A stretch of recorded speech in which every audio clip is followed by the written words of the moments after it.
ผนงแห่งเท้าอางุ่นข้าเจ้าจะคอยคำจุนอวยพรให้คุณเกิดผลมากมายแม้นไกลทางพระองค์เมื่อใดยิ่งใหญ่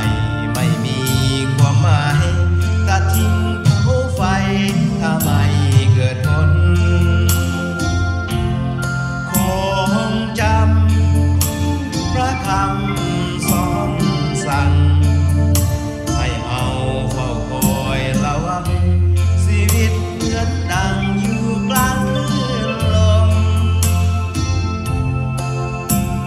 แม้น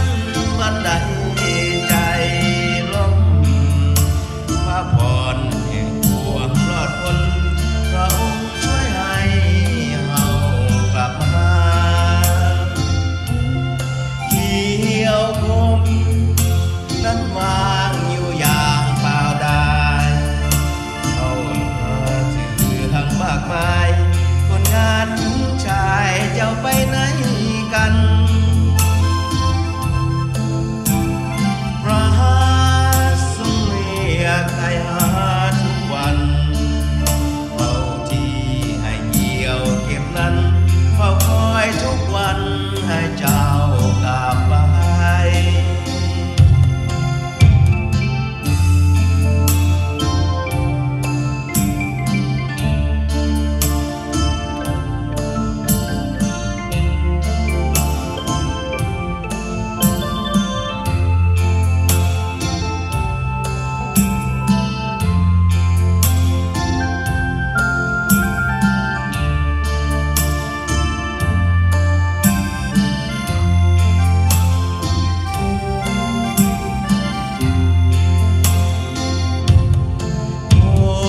จ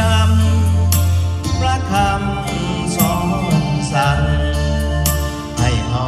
เฝ้าคอยระวังชีวิตเหมือนดังอยู่กลางคลื่นลมแม้นวันใดใจล้ม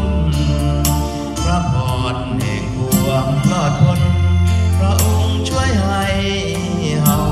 กลับมาเขียวคมนั้นวางอยู่อย่าง